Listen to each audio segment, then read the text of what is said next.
একটি মেয়ে কথাই বলতে শুরু করলো 6 মাস পর, কারণ ওরা এত টর্চার্ড হয়ে আসে। যেসব মেয়েরা আসতো আমাদের কাছে তাদের কিন্তু মেরুদণ্ড প্রায় ভেঙে গেছে, এরকম অবস্থায় আসতো। কার বোঝা হব, সবাই তো আছে, বোঝাটা কেউ নিতে চায় না। কিন্তু এই যে একটা দুনিয়া, এটাও আছে, এটাকেও ফিল করতে হবে এবং এটার জন্য এগিয়ে আসতে হবে। খুব সম্ভব 1932 সালে 3 জন মেয়ে যারা সেক্সুয়ালি অ্যাবিউজড হয় শিয়ালদা স্টেশনে এসে তারা তখন দিশাহারা।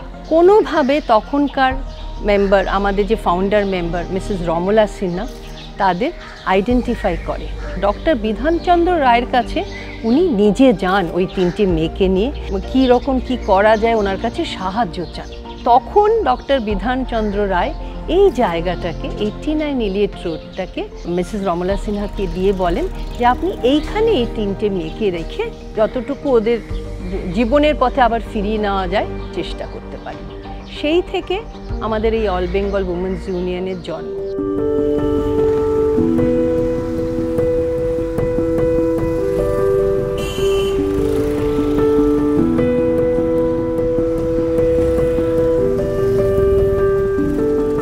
দেশ স্বাধীন হলো, তারপরে তখনও আমাদের কাজ চলছিল এরমভাবেই। তারপরে হঠাৎ জানতে পারলাম যে প্রেসিডেন্সি জেলেতে 50টা বাচ্চা এরকম আছে। মায়েরা কয়েদি হয়ে আছেন, কবে তারা ছাড়া পাবেন তার নেই ঠিক, কিন্তু বাচ্চারা ওইখানেই মানুষ হচ্ছে। আর জেলে তখন কোনো ইনফ্রাস্ট্রাকচার ছিল না বাচ্চাদেরকে দেখাশোনা করার। কোথায় রাখা হবে, কী করা হবে বলে চিলড্রেন্স হোমটা আরম্ভ করা হলো 1950 সালে। এইভাবে আমাদের আস্তে আস্তে আস্তে বাড়তে থাকলো। প্রাইমারি স্কুল হলো, সেকেন্ডারি স্কুল হলো। আরে তখনকার দিনে আমাদের অনেক বেশি, আমি বলবো এখন যা আছে তখন হয়তো বয়স্ক অত ছিল না। এখন তো আমাদের একটা বৃদ্ধাদের একটা হোম আছে, কিন্তু তখনকার দিনে ওরকম আলাদাভাবে ছিল না।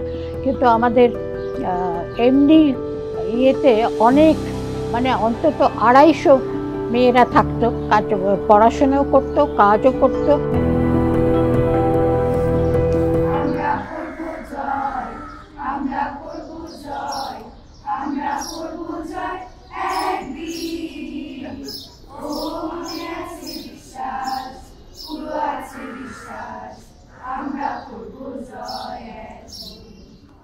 স্কুলের 3টে পোর্শন আছে, একটা বালবাদী, প্রাইমারি অ্যান্ড সেকেন্ডারি পোর্শন। আমাদের স্কুলটা প্রথমে শুরু হয়েছিল ক্লাস 4 অবধি, তারপরে আমরা এক ক্লাস বাড়িয়ে এখন আপ টু ক্লাস 6 শুরু করেছি প্রাইমারি স্কুল।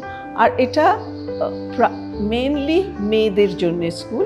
ক্লাসেস 1 and 2তে আমরা বাচ্চা ছেলেদেরও নিই, এটা অ্যাকচুয়ালি মাদের ডিমান্ডের জন্যে। বালবাদীও আমাদের একটা গ্রুপ অফ চিলড্রেন আছে যারা ছোট বাচ্চারা হচ্ছে, ওরা এখানে ফ্রি খাবার পায়, লাঞ্চ পায়, and then they are very well looked after. Primary সেকশনের বাচ্চারাও ফ্রি লাঞ্চ, ফ্রি ইউনিফর্ম সব কিছু পায়। 2017 থেকে আমরা এই স্কুলটাকে এক্সটেন্ড করলাম টু আপার প্রাইমারি স্কুল। যখন ওরা ক্লাসে আসে নিজেরা ওরা জানে হোমের বাচ্চা, যারা ডে স্কলার্স আসে তারাও জানে তারা ডে স্কলার্স, কিন্তু অ্যাজ অ্যান এডুকেটর আমরা কিন্তু ডিফারেন্সিয়েট করি না। তো যদিও আমরা বলছি যে ABWU একটা শেল্টার হোম হচ্ছে, কিন্তু শেল্টার হোম দেওয়া মানে খালি মাথার ওপর ছাদ দেওয়া আর খাবার না, তার সঙ্গে সঙ্গে তাদেরকে এডুকেশন দেওয়া, তাদের মানসিক সুস্থতাটা নিয়ে ফেরত নিয়ে আসা, আর তাদের জীবনেতে একটা ইন্টারেস্ট যোগানো। যদিও আমরা ক্লাস 10 অবধি যখন যাই, 7th, 8th, 9th, 10th totally follows the curriculum of West Bengal Board.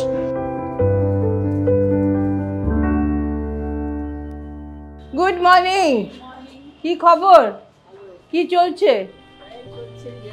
বাহ, কি সুন্দর ছবিটা, 20-21-এ আমরা ঘরের ভেতরে। এই অল বেঙ্গলে এসে আমি পায়ের তলায় মাটি পেয়েছি, তাই এই জায়গাটা আমাকে অনেক সাহারা দিয়েছে।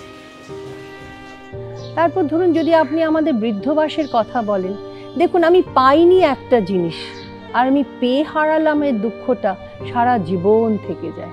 আমাদের কাছে যে মাসিমারা আছেন, কিছু মাসিমারা এখানেই বড় হয়েছেন, এখানেই নানান রকম ভোকেশনাল ট্রেনিংয়ে কাজ করেছেন, দিনের পর দিন আমাদের মেয়েদের শিখিয়েছেন, তাদের বড় করেছেন। অনেক মাসিমা এরকম আছেন যারা কোথাও আর সেইভাবে তাদের কোনো ঠিকানা আর গড়ে ওঠেনি। 89 ইলিয়ট রোডই তাদের ঠিকানা।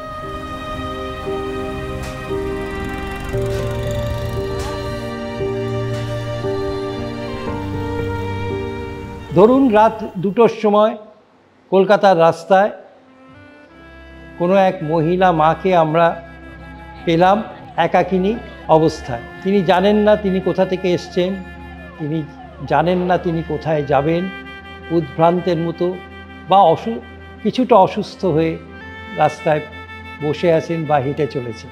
সেই খবর কলকাতা পুলিশের কাছে কোনো না কোনোভাবে পৌঁছায় এবং তাকে উদ্ধার করার প্রক্রিয়ায় আরও 1-2টি সংস্থা এগিয়ে আসে মাঝরাতেই। তার যদি হাসপাতালে ভর্তি হওয়ার না প্রয়োজন থাকে তবে সেই মহিলা যাবেন কোথায়?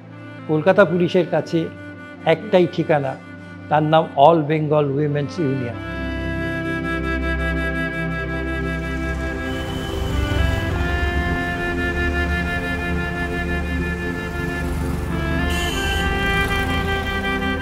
তাদের ঘর ছিল, সংসার ছিল, সন্তান ছিল, আজ তারা সব কিছু থেকে বঞ্চিত। আবার অনেকে আছেন যারা সারা জীবন কাজ করেছেন, বোনপো, ভাইপো, ভাসুরজি, ভাসুরপো তাদের বড় করেছেন, কিন্তু তখন তারা যখন স্বাবলম্বী হলো, তারা ওনাদের অবলম্বন ছেড়ে গেল, তখন ওদের ঠিকানা হলো 89 ইলিয়ট রোড। কত মাসিমাকে আমি দেখেছি বলতে, শেষ সময়ও আমাকে কিন্তু খোকা এলে একবার বলো।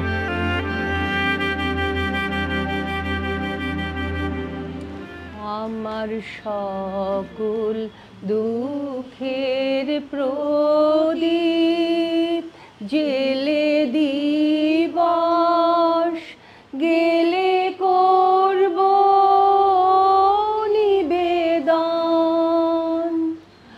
আমার ব্যথার পূজা হয়নি সমাপন। যে মহিলারা একাকিনী অবস্থায়, বিপর্যস্ত অবস্থায় কলকাতার রাস্তা থেকে উদ্ধার হন এবং অবশেষে অল বেঙ্গল উইমেন্স ইউনিয়নের হোমে এসে পৌঁছান, তাদের বয়সের ভিত্তিতে 2টি ভাগে ভাগ করা হয়। যারা মধ্যবয়সী তাদেরকে এখানকার সোয়াধার হোমে রাখা হয়, আর যারা প্রবীণা, তাদের বয়স অনেকটাই বেশি, বৃদ্ধা, তাদেরকে এখানকার একটি বৃদ্ধাশ্রমে রাখা হয়।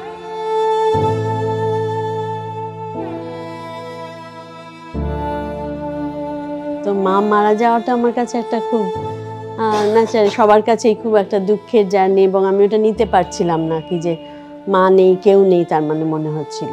তো তারপরে এখানে এসে এই জায়গাটা আমার ভীষণ ভালো লাগলো, ভীষণ নিজের মনে হলো, এবং আমাকে সমস্ত রকম স্বাধীনতা দেওয়া হলো যে তুমি তোমার মতন করে করো। প্রথম তো খারাপ লাগে, একজন মহিলা একটা সংসারে অনেক, তার লাইফ টাইম, পুরো লাইফ টাইমের সমস্ত কিছু একটা সংসারে দেন, তারপর যখন সেখান থেকে বেরিয়ে আসতে হয় এত তিক্ততা নিয়ে, এত একটা খারাপ অভিজ্ঞতা নিয়ে, তখন তাদের তো ভীষণ কষ্ট।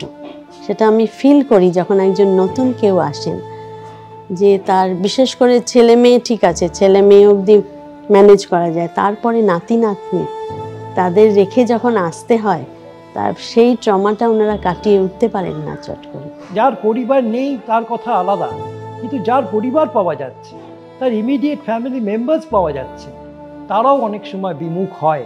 আমরাও ছেড়ে দিই না, আমরাও লেগে থাকি। কোনো না কোনো একটা পরিস্থিতি তৈরি হয় যেখানে হয়তো সত্যিই কারণ খুঁজে পাওয়া যায় যে তারা হয়তো অপারক, নিদারুণভাবে অপারক।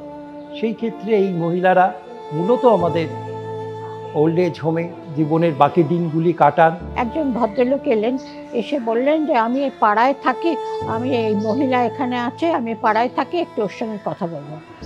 কথা বলে যখন চলে গেলেন, মহিলা বলল ভদ্রলোক ওর আপন জামাই, ওকে বার করে দিয়েছে বাড়ির থেকে, মা, মেয়ে আর জামাই ওকে বার করে দিয়ে এখানে রেখেছে, কিন্তু নিজে একবারও বলল না যে আমি জামাই।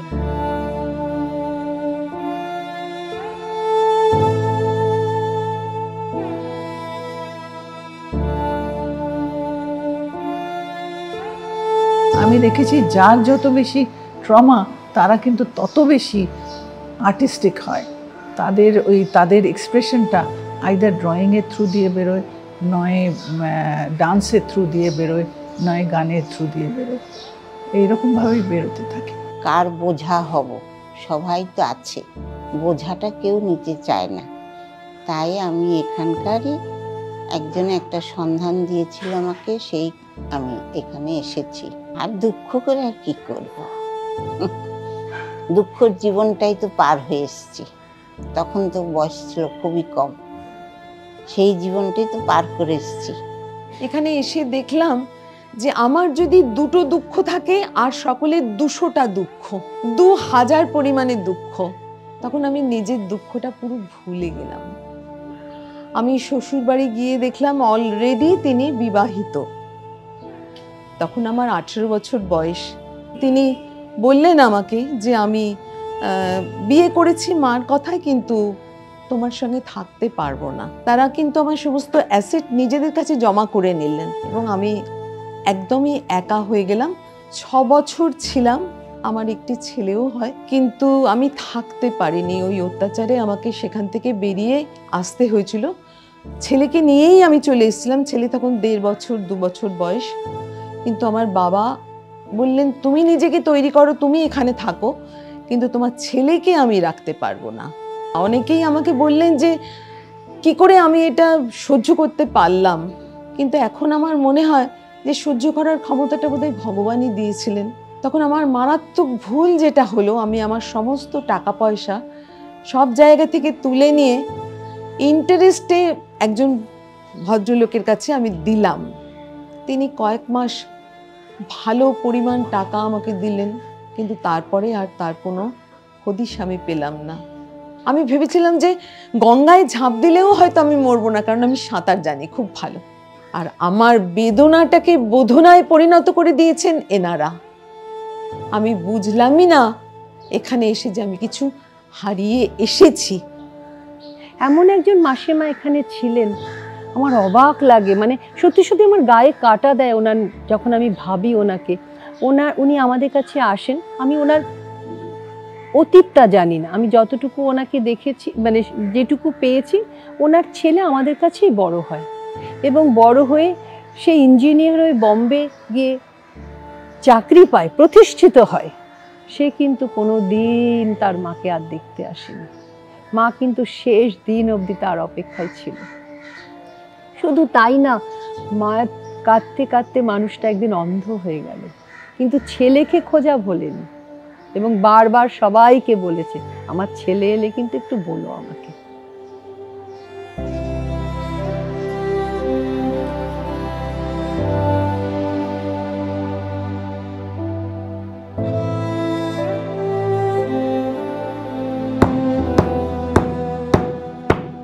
আমরা বাঁকুড়া স্টেট ওয়েলফেয়ার হোমে একটা ছিলাম, বাচ্চাদের হোম, শিশুদের হোম। তখন আমার তো কেউ ছিল না, তখন আমাকে ওখান থেকে ট্রান্সফার করে এখানে এসেছি। খুব ছোট অবস্থা, কিন্তু কবে এসেছি সেটা মনে নেই। এটা এখন 90 মারছি, 99 রাউন্ড টেবিল ক্লথ।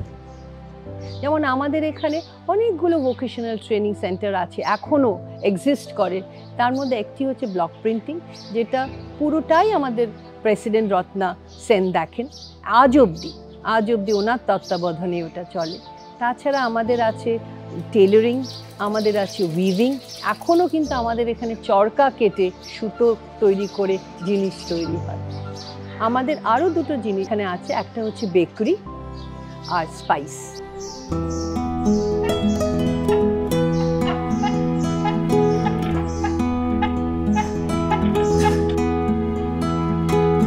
লেখাপড়ার পরে আমি এখানে কাটিং ট্রেনিং নেওয়ার পরে প্রোডাকশনে সেলাই করার জন্য আমি যুক্ত হয়েছিলাম। বেবি স্যুট, বাচ্চাদের বেবি স্যুট, মেয়েদের ফ্রক, নাইটি, হাউস কোট এইসব তৈরি করা হয়। এই হোমে যারা থাকে তারাই হয়তো কোনো কিছু জানে না, সেলাই টেলাই সম্বন্ধে কিছু জানে না, তখন তারা এখানে আসে এবং তাদেরকে দেখিয়ে শিখিয়ে কাজ শেখানো হয়, তারপরে তারা করে কিছু উপার্জন করে।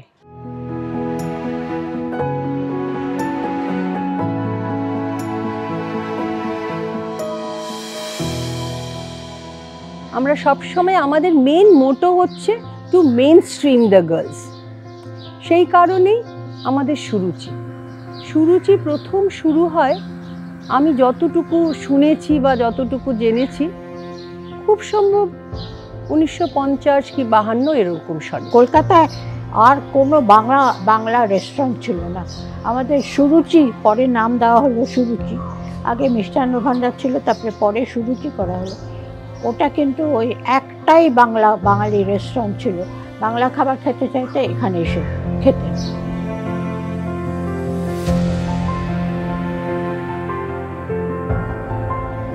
কাদের নিয়ে শুরু হয়? যেই মেয়েদের প্রচুর রকমের ট্রমা ছিল, যারা গেটের বাইরে যেতে সাহস করতো না, তাদের কিভাবে একটা জীবন দেওয়া যায়, তাদের কিভাবে এনগেজ করা যায়, তাদের ভবিষ্যৎটা কিভাবে গড়া যায়, সেই নিয়েই কিন্তু, সেই ভাবনা চিন্তা নিয়েই তখনকার মেম্বাররা সুরুচি শুরু করে।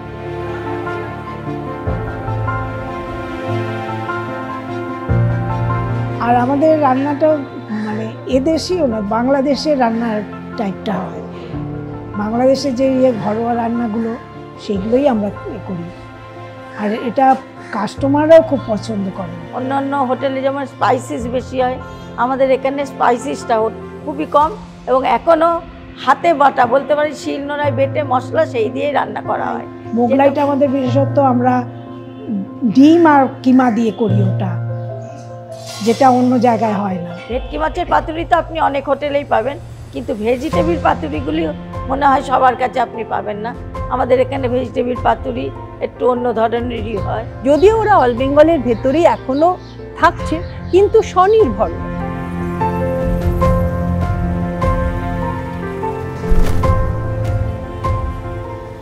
হয়তো একটি মেয়ে কথাই বলতে শুরু করলো 6 মাস পর, কারণ ওরা এত টর্চার্ড হয়ে আসে, বিশ্বাস করতে পারে না কাউকে। কারণ সব জায়গায় তো অবহেলিত, আর সব জায়গায় তাকে ব্যবহার করা হয়েছে। কোন মানুষটার হাত যে আমি ধরবো, কোন মানুষটার হাত যে আমাকে আলোতে নিয়ে যাবে, এটা বুঝতেও তো সময় লাগে না। আমি নামটা উল্লেখ করতে চাই না। ও আর ওর মা আমাদের কাছে এলো। আমি ওর অতীত জানি না। আমার কাছে ওর যখন মা এলো, ওর মা ক্যান্সার পেশেন্ট। আমরা অল বেঙ্গল থেকে ওর মার সমস্ত চিকিৎসার ব্যবস্থা করা হলো। মেয়েটিকে যাদবপুরে ডিপ্লোমা ইঞ্জিনিয়ারিং পড়ার সুযোগ করে দেওয়া হলো, কারণ মেয়েটার ক্ষমতা ছিল। সেই মেয়েটি বেরিয়ে গিয়ে মহেন্দ্র টেকে চাকরি পেল। তখন এখানেও বাড়ি ভাড়া করে মাকে রেখে, একটি কাজের লোক রেখে আমাকে বললো, মাসিমা একটু মা নিজের মতন থাকুক। তাহলে নিশ্চয়ই। ও তখন হায়দ্রাবাদে পোস্টেড, ওর মাকে নিয়ে গিয়ে রাখলো। আমার এত আনন্দ লাগে বলতে, ওর মা যখন শেষ সময় মহেন্দ্র টেক ওকে একটা প্রজেক্ট দিয়ে 6 মাসের জন্য কলকাতায় পাঠিয়ে দিল, ও শেষ সময় ওর মার কাছে ছিল। এটাই তো পাওয়া। অনেক কিছু করা বাকি আছে, অনেক কিছু, যেটা আমার সব সময় মনে হয় আরও যদি আমরা ডোনার পেতাম, আরও যদি স্পন্সরার পেতাম, সব বাচ্চাগুলোকে পড়াতে পারতাম, সব বাচ্চাগুলোকে টেনে টেনে একটা জায়গায় নিয়ে যেতে পারতাম। আমার এটা সব সময় মনে হয়। আমরা কোনো মহিলাকে, সে যে কোনো বয়সেরই হোক না কেন, উদ্ধার করি কলকাতা পুলিশের সাথে, তখন আমরা একটা জিনিস জানি, যদি এর হোমের দরকার হয়, কলকাতা শহরে একটা দরজা, হোমের দরজা কিন্তু 24 ঘন্টা খোলা আছে। যে কোনো পরিস্থিতি, ঝড় জল, রৌদ্র বৃষ্টি, করোনা, যে কোনো সময় আমরা কিন্তু এদেরকে পাই। অল বেঙ্গল উইমেন্স ইউনিয়ন আছে বলেই আজ কিন্তু কলকাতা সেফটি নেট, এই বিশ্বাস নির্ভর ব্যবস্থা কিন্তু আছে। অল বেঙ্গলে এসে না পাওয়াটা কি আমি শিখেছি। উচিত মানে সত্যি অর্থে না পাওয়া কাকে বলে। সংসারে না পাওয়া আর অল বেঙ্গলে আবাসিকদের না পাওয়ায় আকাশ পাতাল তফাৎ। গ্রাম ছাড়া ওই রাঙা মাটির পথ আমার মন ভুলায় আমি একদিন দেখেছিলাম, আমার খুব সেদিন থেকে আমার মনে হয়েছে যে সারা জীবনটাকে কিন্তু অল বেঙ্গলে এলে একদিনে দেখা যায়। আমার একটি মেয়ে, একটি আনওয়েডেড মাদার যখন তার পুত্র সন্তান নিয়ে অল বেঙ্গলে ঢুকলো, ঠিক তার একটু পরেই একটি গাড়ি এলো, আমার একজন মাসিমা আমাদের ছেড়ে চলে গেছেন তাকে নিয়ে যেতে। একই দিনে জীবনটাকে আমি দেখতে পেলাম, জীবনের শুরু, জীবনের শেষ।